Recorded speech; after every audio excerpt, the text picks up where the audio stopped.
All right, hello everyone, and welcome back to Bird Eye News. My name is Grant Bansmer, and I'm here today with Mrs. Holland. Hi. So last trimester we had the FACE event, and that took place during student-teacher conferences. And to start off the interview today, the big question is, what does FACE stand for?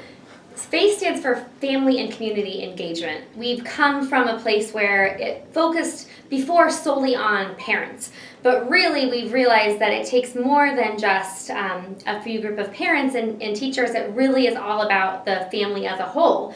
And so that includes siblings, and that includes aunts and uncles and grandparents, and then our community, because we live in such an amazing place that we really can all come together to help our students. And so my understanding is that you're kind of the event coordinator for all this, so how did you become involved? Well, last year we started out with just a parent involvement committee, and it was one meeting a month, and I ran those.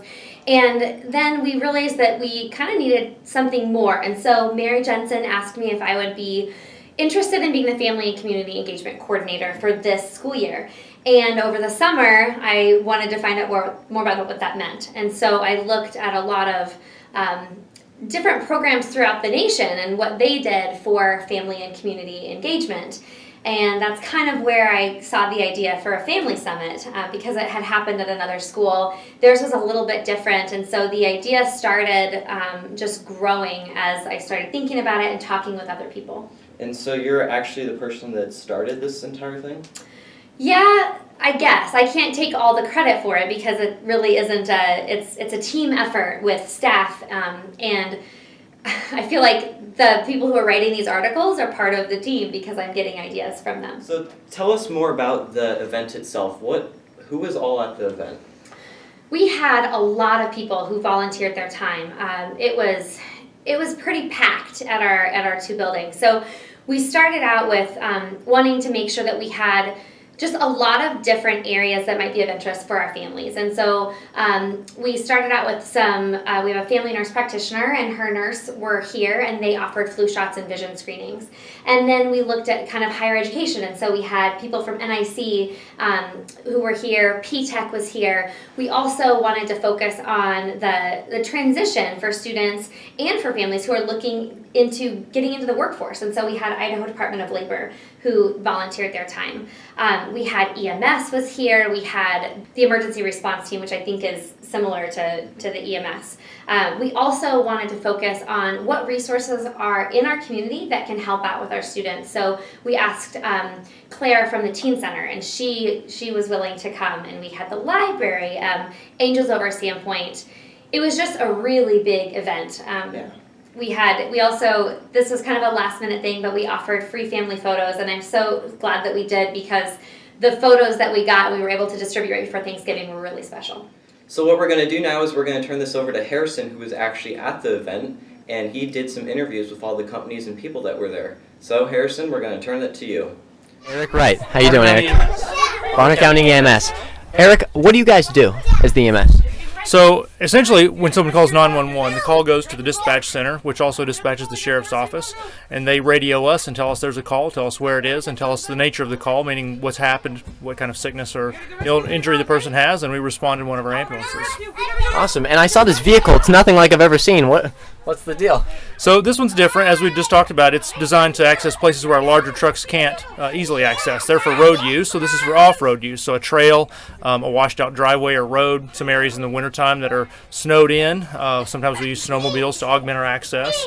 But this vehicle's very capable of accessing those types of places. And clearly we have full patient treatment area back here. Unlike a snowmobile where we have a sled, we don't have quite the treatment abilities in that type of vehicle. I see. I guess if someone had a four-wheeler accident and you can't get up there with the ambulance, this is what you take. Exactly right. And is there anything else you'd like to tell the Forestburg Charter School students? If you want to be an EMT or paramedic, stop by Station 1 downtown and have a chat with someone. And your name is? My name is Marcy Hoggett. Marcy Hoggett at NIC. NIC. I'm guessing you're a recruiter? I actually work with the dual credit students at NIC. That's my job. Oh, I see. I came up tonight as kind of a recruiter and for dual credit. Awesome. I know there's a lot of kids at the school who do dual credit. and Yeah. they really like it because they can get a lot more, credits faster, and it's more rich, the information, I think, It is. college-based. It is. So I get excited about dual credit because it helps students get ahead in their education. Yeah. And teaches them how to be a college student before you head off to college. That's And true, so yeah. it's a nice it kind way of to- preps you. It's that transition. Awesome. And I'm just wondering, what kind of opportunities are available? I know it's a college, so I'm sure very, very many, but... We have degrees that are like general degrees, and then we have also degrees that are in emphasis areas. So geology, science, nursing, engineering, kind of those pre-engineering classes that when you would transfer then to the next institution, then you have those beginning classes done, and then you can get into a program of study earlier. Yeah. So I know if they're transferable, then you can already have your economics and your, Yep. core classes Yep, done, all and you those can core classes. move into what you want to do. we also have a big career and technical program. So it's called CTE, and that's like aerospace and welding Oh, wow. and culinary arts. So then you can do something, you can get trained, and so in a year and a half you can get out into the workforce. So you can go out Yeah. and excellent opportunities for job growth there. Yeah, aerospace and culinary, it sounds Yes, it's exciting. fun, yeah. Yeah, it's fun stuff. And I know that some kids are going for their associate's degrees while they're in high school, and sometimes they graduate with them. That's You pretty have common. one student here. I think you have, there might be two that are Yeah. graduating this spring with their degree. That's great. Before you graduate high Yeah, school. you really get ahead with that. You really get ahead. Well, thank you so much. I appreciate this interview. Thanks a lot. Mr. Statham. Yes. Mr. Statham, it's a pleasure to meet you. Nice to meet you. Harrison from Bird Eye News. So how's the summit going? Do you enjoy coming to the Parent Teacher Conference? I do. I like coming to the conferences. It's a good chance to get caught up with what the kids are doing and where they're at and what their strengths and weaknesses are. Sure. Do you find it helpful when the teachers tell you about the assignments and how the kids are doing grade-wise and Yes. helpful tips? Yes, definitely. We, of course, our kids are almost always completely honest, but once in a while we get some new little nuggets of information from the conferences that we didn't hear before, Yeah. and we get a lot of value out of the details that we can get from the teachers. Little bits that they forgot to mention. Is there anything you'd like to say to the viewers that are going to be watching this about the summit? I would encourage all the parents to attend these conferences to really take advantage of it. It only takes a few minutes, and it's a really good chance to stay caught up with what your kids are doing, and also to give them a chance to pitch themselves just a little bit. Sure. Thank you so much, Mr. Statham. I appreciate it. Have a good one. And we're back with Miss Holland, and I'm just going to ask her a couple more questions, and then we'll wrap up the video. So, will this event be happening next year? Definitely. We got feedback from our community supporters, our families, and our staff, and our students, and everybody said, yeah, this is something that they would like to see again. So we are getting ready to put a committee together to start working and figuring out how we're going to do it, what we're going to change for next year. And what will be some of those things that you're changing? One of our biggest things we need to think about is just the location. We have two campuses, or two buildings on our campus, and so we were really spread out last year. And we need to somehow focus everything while still giving enough quiet spaces for those family teacher conferences. But we want to make sure that everyone has a chance to experience everything that's here.